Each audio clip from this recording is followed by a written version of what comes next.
આજે ગીર સોમનાથ જિલ્લાના ઉના તાલુકામાં કોળી સમાજનો એક સમૂહ લગ્નનું આયોજન હતું, જેમાં મંત્રી પરસોત્તમ સોલંકીના આકરા તેવર જોવા મળ્યા।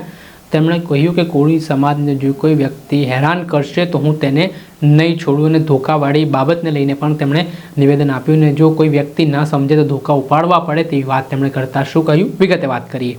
વૈષ્ણવજન તો તેને કહીએ જે પીડ પરાઈ જાનાને રે। નમસ્કાર દર્શક મિત્રો, નવજીવન ન્યૂઝમાં આપનું સ્વાગત છે। હું છું ફૈઝાન। આજથી થોડાક દિવસ પહેલાં મંત્રી પરસોત્તમ સોલંકીના આકરા અંદાજ સામે આવ્યા હતા। કોળી સમાજના એક સમૂહ લગ્નના કાર્યક્રમ દરમિયાન તેમણે એક નિવેદન આપ્યું હતું, જેમાં તેમણે કહ્યું કે જો સમાજને જરૂર પડશે અને ધોકા ઉપાડવા પડશે તો ધોકા પણ ઉપાડીશ। આ નિવેદન સોશિયલ મીડિયા પર વાયરલ થયું હતું, અને આ ઘટના બાદ આહિર સેના ગુજરાત મેદાને આવી હતી, અને પરસોત્તમ સોલંકીના નિવેદન સામે પોતાનો વિરોધ નોંધવામાં આવ્યો અને ડિબેટ માટે ચેલેન્જ પણ પડકારવામાં આવી હતી। આ ઘટનાને લઈને રાજકારણ ગરમાવાની શરૂઆત થઈ હતી।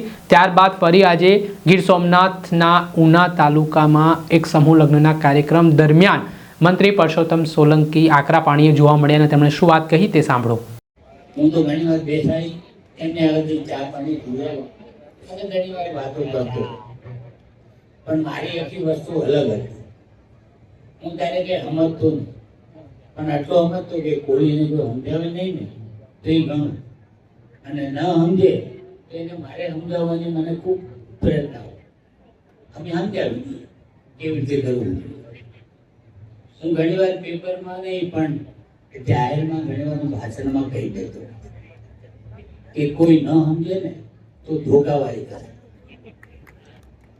આ પ્રશ્નના સમાચારમાં જ્યારે આવ્યું ને ત્યારે ટીવી વાળાએ ઘણો એનો પ્રચાર કર્યો, અને મને પૂછ્યું કે તમારે શું કહેવાનું।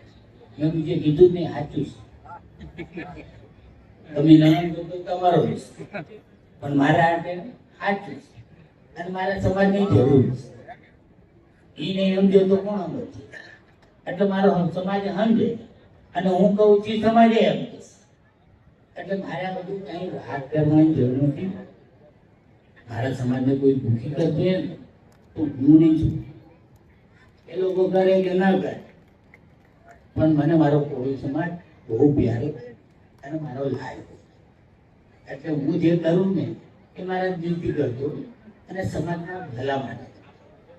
આજે સંમેલનમાં આજે બેનજી તરીકે ભણે એનો મારા તરફથી, મારા સમાજ તરફથી એમને ખૂબ ખૂબ અભિનંદન આપું, અને એમને જીવન ખૂબ શાંતિમય જીવે એ ભગવાન અને માતાજીને પ્રાર્થના કરું છું।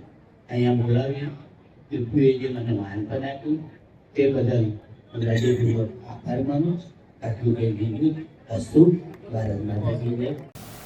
આપણે સાંભળ્યા હતા મંત્રી પરસોત્તમ સોલંકીને, જેમને આક્રમક અંદાજ દેખાડ્યો છે, અને તેમણે કહ્યું કે મારા સમાજને કોઈ હેરાન કરશે તો હું એને નહીં છોડું, મને મારો સમાજ ખૂબ પ્રિય છે, અને તેને જ લઈને તેમણે આ નિવેદન આપતા રાજકારણ ગરમાયું છે। દર્શક મિત્રો, આવા જ નવા વિડીયો સાથે આપણે માહિતગાર કરતા રહીશું, એટલે નવજીવન ન્યૂઝ જોતા રહો।